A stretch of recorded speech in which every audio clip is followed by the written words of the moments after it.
வணக்கம் உறவுகளே, welcome back to our channel. நம்ம சேனலில் வந்து ட்ராவல் ரிலேட்டடான அப்புறம் பைக் ரிலேட்டடான அந்த வீடியோஸ்லாம் போஸ்ட் பண்ணுவேன். ஸோ வந்து நீங்கள் மறக்காமல் சப்ஸ்கிரைப் பண்ணிக்கோங்க. இந்த வீடியோ நீங்கள் ஃபுல்லாக பாருங்கள், கண்டிப்பாக உங்களுக்கு பிடிக்கும். என்னடா இவன் உறவுகளே அப்படிங்கிறானே, அதுக்கு மீனிங் என்னன்னு சில பேருக்கு நினைப்பீங்க, சில பேருக்கு தெரிஞ்சிருக்கும்.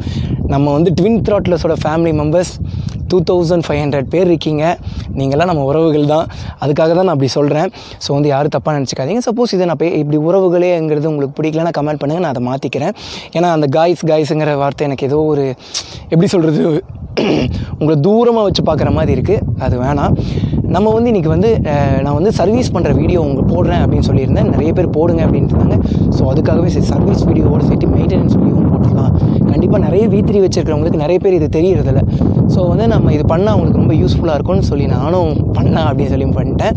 சரி, வாங்க வீடியோக்குள்ளே போகலாம்.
இந்த வீடியோ வந்து V3 வச்சுருக்கவங்களுக்காக மட்டும் கிடையாது, நார்மலாக இது வந்து எல்லாத்துக்குமே பொருந்தும். ஸோ வந்து என்ன, அவங்களுக்கு கொஞ்சம் கிலோமீட்டர் சேஞ்ச் ஆகும். இப்போ என் வண்டி வந்து V3யில் 3000 கிலோமீட்டருக்கு ஒரு டைம் சர்வீஸ் பண்ணுறேன்னா அவங்களுக்கு ஒரு 5000 4000 கிலோமீட்டர் அப்படி மாறும். அது மட்டும் நீங்கள் செக் பண்ணிக்கோங்க. மற்றபடி வந்து நான் சொல்கிறது எல்லா பைக்கும் செக் பண்ணலாம், ட்ரை பண்ணலாம். V3 வச்சுருக்கவங்க கண்டிப்பாக இந்த வண்டி இந்த நான் சொல்கிறத செக் பண்ணிக்கலாம். என்னென்ன தெரில, வாய் ஒளரிட்டே இருக்குது, காற்று ரொம்ப அடிக்குது இல்லைங்க, அதுக்கு தான். அப்புறம் வந்து பார்த்துக்கிட்டிங்கன்னா, ஓகே, நான் வந்து V3 வச்சுருக்கேன். V3 பற்றியே நான் சொல்கிறேன். V3 வந்து எவ்ரி 3000 கிலோமீட்டருக்கு ஒரு டைமும் சர்வீஸ் பண்ணும். ஒவ்வொரு 3000 கிலோமீட்டருக்கும் என்னென்ன மாற்றணும்னா, எனக்கு இந்த R15v3 இந்த யமகாவில் பிடிச்ச விஷயமே பார்த்திங்கன்னா மெயின்டெனன்ஸ் தான்.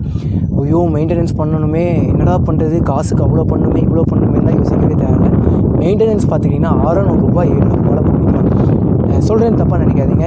RE லவர்ஸ் யாராக இருந்தீங்கன்னா தப்பாக நினைக்காதீங்க. ஏன்னா நானும் ஒரு புல்லட் வச்சுருக்கேன்.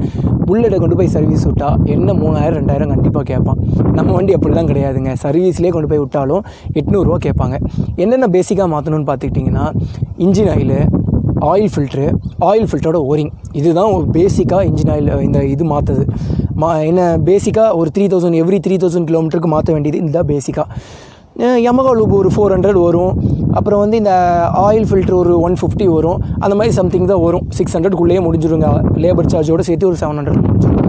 இந்த செயின் லூப் பற்றி சொல்லணும். செயின் லூப் வந்து பேசிக்லி ரொம்ப பேசிக்காக நீங்கள் பண்ண வேண்டியது. நிறைய பேர் என்ன பண்ணுவாங்கன்னா, ஒரு சர்வீஸ் கம்ப்ளீட் பண்ணும்போது தான் பண்ணுவாங்க. பட் அப்படி பண்ண வேணாம். நீங்கள் வந்து எப்போ ஒரு 100 கிலோமீட்டருக்கு ஒன் டைம் இல்லை 200க்கு ஒரு டைம் 200 கிலோமீட்டர்ஸ்க்கு ஒன் டைம் வந்து நீங்கள் லூப் பண்ணிகிட்டே ஓட்டுங்க. ஏன்னா செயின் ஸ்ப்ராக்கெட் நமக்கு ரொம்ப முக்கியம். எவ்ரி 20,000 கிலோமீட்டருக்கு ஒரு டைம் தான் நம்ம மாற்ற போகிறோம். ஸோ வந்து நீங்கள் அதை வந்து மிஸ் பண்ணிக்காதீங்க. அப்புறம் வந்து இதெல்லாம் வந்து ஒரு 3,000 கிலோமீட்டருக்கு ஒரு டைம் பண்ணணும்னு நான் சொன்னேன். அதுக்கப்புறம் ஃபஸ்ட்டு ஒரு 3,000 கிலோமீட்டர், சும்மா எக்ஸாம்பிளுக்கு சொல்கிறேன், ஒரு 3,000 கிலோமீட்டருக்கு பண்ணுறீங்க. அடுத்து 6,000 கிலோமீட்டருக்கு ஒரு டைம் பண்ணுறீங்க. அடுத்து 9,000 கிலோமீட்டருக்கு ஒரு டைம் சர்வீஸ் பண்ணுறீங்க. அதாவது இப்போ ஒரு சர்வீஸ் பண்ணிட்டீங்க, அடுத்த 2 சர்வீஸ்க்கு அப்புறம் நீங்கள் என்னென்ன பண்ணணும்னா பேசிக்காக நம்ம மாற்ற வேண்டியது இன்ஜின் ஆயில் ஃபில்டரோட ஓரிங்கு, நார்மலாக செயின் லூப் பண்ணுறது. இது போக நம்ம அதுக்கப்புறம் என்ன பண்ணணும்னா ஏர் ஃபில்ட்ரு நீங்கள் மாற்றணும். அதுக்கப்புறம் கூலண்ட்டை வந்து நீங்கள் செக் பண்ணிக்கணும். குறைஞ்சிருந்துச்சுன்னா சில பேர் டாப் அப் பண்ணிப்பாங்க, சில பேர் வந்து ஃபுல்லாக ரிமூவ் பண்ணி வெளியே ஊற்றிட்டு ஃபஸ்ட்டிலேருந்து பிடிப்பாங்க, ஃபஸ்ட்லேருந்தே உள்ளே ஊற்றுவாங்க. அது வந்து நம்ம இஷ்டம் தான். நான் வந்து மெக்கானிக்கிட்ட கேட்டிருந்தேன், ஏன்னா எனக்கு வந்து டாப் அப் தான் பண்ணியிருந்தாங்க. நான் இது ஒன்றும் பிரச்சனை வராதா அப்படின்னு கேட்டிருந்தேன். அதெல்லாம் ஒரு பிரச்சனையும் வராது தம்பி, நீங்கள் தாராளமாக ஊற்றலாம் அப்படின்னு சொல்லியிருந்தாங்க. எதுக்கும் வந்து நீங்கள் அதை வந்து ட்ரை பண்ணிக்கோங்க, செக் பண்ணிக்கோங்க. ஸோ வந்து அது ஒன்றும் மேட்ரு கிடையாது, அது ஒன்றும் பிரச்சனை இல்லைன்னு தான் நினைக்கிறேன். அதுக்கப்புறம் வந்து நம்ம அதுக்கப்புறம் என்ன மாற்றணும்னா ஏர் ஃபில்ட்ரு மாற்றணும். அதுக்கப்புறம் இந்த 2 டிஸ்க் பேட் இருக்குது பார்த்தீங்களா, அது ரொம்ப ரொம்ப முக்கியம். ஏன்னா டிஸ்க் பேடை நீங்கள் மாற்றாம விட்டுட்டிங்கன்னா இந்த டிஸ்கை தேய்ச்சி டிஸ்க்கு ஒன்றுமே இல்லாமல் போகிறதுக்கெலாம் வாய்ப்பு இருக்குது. ஸோ வந்து எப்படி சொல்கிறது, டிஸ்க் பேட் தேய்ச்சிருக்கான்னு பாருங்கள். டிஸ்க் பேட் தேய்ச்சிருந்துச்சுன்னா நீங்கள் மாற்றிடுங்க. அதுக்கு முன்னாடி வந்து ஸ்பார்க் ப்ளக் பற்றி சொல்ல பார்த்தீங்களா, இதே மாதிரி ஒரு ஃபஸ்ட்டு 3000 பண்ணுறீங்க, அடுத்து 6000 பண்ணுறீங்க, அடுத்து 9000 பண்ணுறீங்கன்னா நீங்கள் கண்டிப்பாக ஸ்பார்க் ப்ளக் மாற்றணும். அதே மாதிரி வந்து இது எல்லாமே நீங்கள் முடிஞ்ச அளவுக்கு வந்து ஸ்டாக் யமகாவில் இருக்கிறதே வாங்குங்க. இன்ஜின் ஆயில் மட்டும் உங்களோட விருப்பம் தான். ஏன்னு கேட்பீங்க, ஏன்னா நான் ஃபஸ்ட்லேருந்தே யமகா லூப் தான் யூஸ் பண்ணிட்டு இருந்தேன். அது அந்தளவுக்கு எனக்கு ஒன்றும் சாட்டிஸ்ஃபை ஆன மாதிரி தெரில. என்னடா பைக் எப்போவும் இருக்கிற மாதிரியே இருக்குது, ஒரு 500 கிலோமீட்டர் நல்லா ஸ்மூத்தாக போகிற மாதிரி தெரியுங்க, அதுக்கு மேலே நார்மலாக இருக்கிற மாதிரி இருந்துச்சு. ஸோ வந்து நான் மோட்டோவில் யூஸ் பண்ணேன், மோட்டோவில் நல்லா இருந்துச்சு. அதுக்கப்புறம் மறுபடியும் நான் யமகாலேருந்தே ட்ரை பண்ணலாம், நான் வீடியோ பண்ணுறதுக்காக சரி யமகாலேருந்தே ட்ரை பண்ணலாம் அப்படின்னு சொல்லிட்டு யமகா லூபே வாங்கிட்டு வந்துட்டேன். அது லூப் பண்ணி அந்த லூபை யூஸ் பண்ண, அதாவது யமகா லூப்புங்கிறது அது பேர் தான், இன்ஜின் ஆயில் பேர். ஸோ வந்து அதை நான் ட்ரை பண்ணி வந்து நான் உங்களுக்கு அது எப்படி இருக்குதுன்னு சொல்லி நான் உங்களுக்கு ரிவ்யூ போடுறேன். அதுக்கப்புறம் பார்த்துக்கிட்டிங்கன்னா இந்த வாயில் வரவே மாட்டேங்குது பாருங்கள், டிஸ்க் பேடு வந்து எவ்வளோ தேஞ்சிருக்குன்னு பாருங்கள். மாற்றும் போது 2 டிஸ்க் பேடு சேர்ந்தே மாற்றிடுங்க. டிஸ்க் பேடு மாற்றும் போது நீங்கள் ரொம்ப எப்படி சொல்கிறது, நீங்கள் கரெக்டாக இருக்கணும். ஏன்னா டிஸ்க் பேடு வந்து ஃப்ரண்ட்டு வந்து ஒரு 900, பேக் வந்து ஒரு 800 அப்ராக்சிமேட்டாக சொல்கிறேன். இல்லை பேக்கு வந்து 900, ஃப்ரண்ட் வந்து 800 சம்திங் வரும். சரிங்களா, இது வந்து காசு ரொம்ப ஜாஸ்தி தான். உண்மையாக சொல்லப்போனால் ரொம்ப ரொம்ப எக்ஸ்பென்சிவ் திங் தான். நம்ம ஆஃப்டர் மார்க்கெட் யூஸ் பண்ணிக்கிட்டிங்கன்னா வைங்களேன், ஆஃப்டர் மார்க்கெட்டில் வாங்கினோம்னா ஃப்ரண்ட்டு வந்து ஒரு 250, பேக் வந்து ஒரு 150, அது அப்படியே மாறிக்கும். அதாவது இப்போ சப்போஸ் ஃப்ரண்ட்டு வந்து 150, பின்னாடி வந்து ஒரு 250 வரும். என்னடா இவ்வளோ ப்ரைஸ் குறையுது, நம்ம இதே போய்க்கலாம்னு நினைப்பீங்க. அந்த தப்பை நானும் பண்ணியிருக்கேன். ஏன்னா நான் ஆஃப்டர் மார்க்கெட் வாங்கி யூஸ் பண்ணியிருக்கேன், ஸ்டாக்கும் யூஸ் பண்ணியிருக்கேன். என்ன ப்ராப்ளம்னா இந்த ஸ்டாக்கு வந்து லைஃப் ரொம்ப ரொம்ப ரொம்ப அல்டிமேட்டாக தருங்க. ஆனால் இந்த ஆஃப்டர் மார்க்கெட் அப்படி கிடையாது, சீக்கிரமாக செத்து போயிடும். சீக்கிரமாக நம்ம அடிக்கடி மாற்றிக்கிட்டே வேணும். லேபர் சார்ஜ் கொடுத்து நமக்கு வந்து ரெண்டுமே நமக்கு ஈக்குவல் ஆகிடும். கடைசியில் வந்து ரெண்டுமே ஒரே சார்ஜ் வந்துடும். ஸோ வந்து நீங்கள் ஸ்டாக்கே யூஸ் பண்ணுங்கள். முடிஞ்சளவுக்கு இந்த ஏர் ஃபில்ட்ரு, ஆயில் ஃபில்ட்ரு, இது எல்லாமே உங்களுக்கு முடிஞ்ச அளவுக்கு ஸ்டாக்கே யூஸ் பண்ணுங்கள். ரேட்டும் வந்து நம்ம கொடுக்குற அளவுக்கு தான் இருக்கும். இந்த டிஸ்க் பேட் மட்டும் கொஞ்சம் சங்கடப்படுத்தும், மித்தபடி வேறு எதுவுமே கிடையாது. இந்த பிரேக் பேட் மட்டும் கொஞ்சம் ஒரு மாதிரி பண்ணணும். நீங்களும் பல்ல கடிச்சிட்டு பண்ணி மாற்றிடுங்க. ஏன்னு கேட்பீங்க, ஏன்னா வந்து பிரேக் வந்து நமக்கு ரொம்ப ரொம்ப ரொம்ப இம்பார்ட்டண்ட்.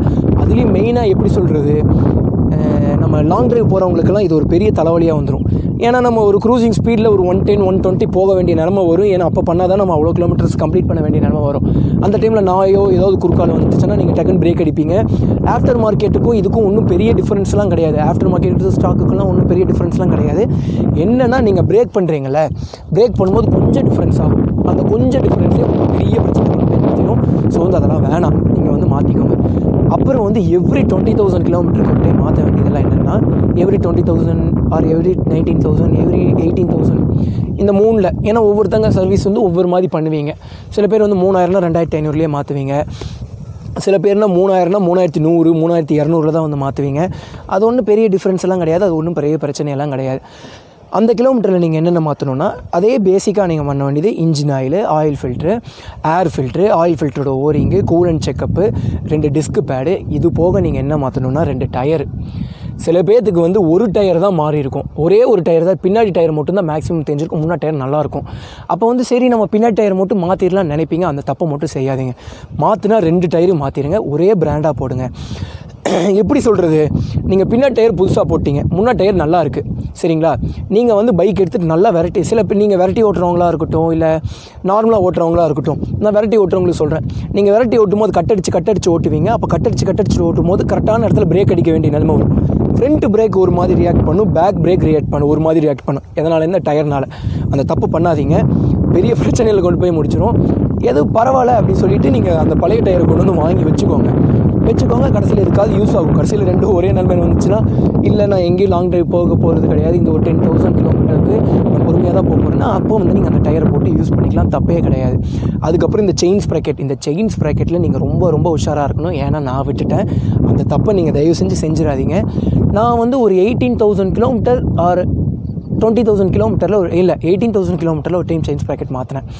செயின் ஸ்ப்ராக்கெட்டோட காஸ்ட் எவ்வளோன்னு பார்த்திங்கன்னா எக்ஸாக்டாக மறந்துடுச்சு. 2,000 ரூபி, 1,800 சம்திங் அந்த மாதிரி வந்துச்சு. நான் செயின் ஸ்ப்ராக்கெட் அதுவும் ஸ்டாக்லேயே தான் வாங்கினேன். ஸ்டாக்லேயே வாங்கி மாற்றிட்டேன். இப்போ வந்து என் வண்டி 25,000 கிலோமீட்டர்ஸ் ஓடி இருக்குது. ஆனால் வந்து என் செயின் ஸ்ப்ராக்கெட் காலி, பாதி தேஞ்சிருச்சு, பாதி நல்லாயிருக்கு. நான் வந்து எப்படி சொல்கிறதுங்க, நான் என் அண்ணன் கடைக்கு கொண்டு போய் விட்டேன். அவர் தம்பி செயின் ஸ்ப்ராக்கெட் முடிஞ்சிருச்சு தம்பின்ட்டார். எனக்கு பக்குன்னு ஆகிடுச்சு. என்னென்னா சொல்கிறீங்க, இப்போ தானே மாற்றி ஒரு 8,000 கிலோமீட்டர் பக்கம் தான் நான் ஓட்டியிருப்பேன் அப்படின்னு சொல்கிறேன். இல்லை 8,000 இப்போ தான் 25,000 சரிங்களா. அப்போது அவர்கிட்ட போகும்போது 24,000 23,000 சம்திங் தான். இந்த கிளச்சு வந்து ஒரு சின்ன ப்ராப்ளம் வந்து, இந்த கிளச்சு இப்படி ஓட்ட இப்படி லாக் ஆகிடுச்சு. அது வந்து கேபிள் இல்லை, இது வந்து கொஞ்சம் டைட்டாக இருக்குங்கிறதுனால அப்படி ஆகிடுச்சு. அதுக்கு போயிருந்தேன். அப்போ தான் சொன்னார், நான் என்னென்னா சொல்கிறீங்க அப்படின்னு சொன்னேன். அப்புறம் தான் சொன்னார், நான் தம்பி நீங்கள் செயின் ஸ்ப்ராக்கெட் மாற்றினது சரியில்லை, மாற்றினவன் வந்து கரெக்டாக மாட்டலை, எப்படி சொல்கிறது, கரெக்டாக ஒரு அலைன்மெண்ட் பார்த்து வைக்கணும், அது வந்து வைக்கலை. அதே மாதிரி டயர்லேயும் அதே மாதிரி தான். நீங்கள் 2 டயர் மாற்றிட்டு ஒரு டைம் நல்லா ஒரு டைமுக்கு 2 டைம் நீங்களும் ஓட்டி பாருங்கள், உங்கள் ஃப்ரெண்ட் எவனாவது இருந்தால் அவனையும் ஓட்டி பார்க்க சொல்லுங்கள். ஏதாவது ஒரு உலட்டுற மாதிரி ஃபீல் இருந்தால் அப்போவே போய் அவங்ககிட்ட கேளுங்க, நான் இந்த மாதிரி உலட்டுதுன்னா கரெக்டாக செக் பண்ணிக்கோங்கன்னு சொல்லி அதையும் மாற்றிடுங்க. இந்த செயின் ஸ்ப்ராக்கெட் வந்து நீங்கள் கரெக்டாக மாட்டியிருக்கானான்னு செக் பண்ணிக்கோங்க. அப்புறம் வந்து செயினை வந்து அப்பப்போ டைட் பண்ணிக்கோங்க, செயின் லூப் பண்ணிக்கோங்க. இதெல்லாம் நம்ம எவ்ரி 20,000 கிலோமீட்டருக்கு நம்ம பண்ண வேண்டிய விஷயம். ஏதாவது டவுட் இருந்தால் நீங்கள் மறக்காமல் கமெண்ட் பண்ணுங்கள். ஓகே, நம்ம வீடியோ எண்ட் பண்ண வேண்டிய டைம் வந்துடுச்சு. நான் வீடியோ எண்ட் பண்ணிக்கிறேன். உங்களுக்கு இந்த வீடியோ பிடிச்சிருந்துச்சுன்னா மறக்காமல் சப்ஸ்கிரைப் பண்ணுங்கள். ஃபுல்லாக பார்த்துருந்தீங்கன்னா கண்டிப்பாக கமெண்ட் பண்ணுங்கள். கமெண்டில் ஒரு ஹார்ட்டினை தட்டி விட்ருங்க. அதுக்கப்புறம் பார்த்துக்கிட்டிங்கன்னா V3யோட பாசிட்டிவ் நெகட்டிவ் திங்ஸு, அதுக்கப்புறம் வந்து இந்த V3யால் நான் பட்ட கஷ்டங்கள், என்னை வச்சு செஞ்ச சம்பவங்கள்லாம் ஷேர் பண்ணணும்னு சொல்லியிருந்தீங்கன்னா கமெண்ட் பண்ணுங்கள். நான் கண்டிப்பாக வீடியோ போஸ்ட் பண்ணுறேன். நிறைய கமெண்ட் வந்துச்சுன்னா அந்த வீடியோ நான் கண்டிப்பாக போஸ்ட் பண்ணுவேன். அதே மாதிரி பார்த்துக்கிட்டிங்கன்னா இந்த வீடியோ நான் எண்ட் பண்ணிக்கிறேன். Okay, bye, take care. அதே மாதிரி ஒன்று சொல்லணும்னு நினச்சேன். சில பேர்த்துக்கு நிறைய டவுட்ஸ் இருக்கும். அந்த டவுட்ஸை கிளியர் பண்ணணுன்னா நீங்கள் வந்து தாராளமாக என்கிட்ட இன்ஸ்டாவில் வந்து டெக்ஸ்ட் பண்ணி கேட்கலாம். நான் கண்டிப்பாக எல்லாத்துக்குமே முடிஞ்ச அளவுக்கு ரிப்ளை பண்ணுவேன். என்ன ரிப்ளை பண்ண கொஞ்சம் டைம் எடுக்குங்க, கொஞ்சம் ஒர்க்கெலாம் இருக்குது. ஸோ வந்து அந்த ஒர்க்கெலாம் முடிச்சு நான் கண்டிப்பாக ரிப்ளை பண்ணுவேன். நீங்கள் தாராளமாக வந்து கொஸ்டின் பண்ணலாம், என்ன உங்களுக்கு டவுட்டுன்னு சொல்லி கேட்கலாம். ஓகே, நான் அந்த வீடியோ எண்ட் பண்ணிக்கிறேன். Tata, bye, take care. எவ்வளோ வேகமாக போனாலும் சேஃபாக போங்க. அதே மாதிரி ஹெல்மெட் போடாமல் வண்டியே எடுக்காதீங்க. பை.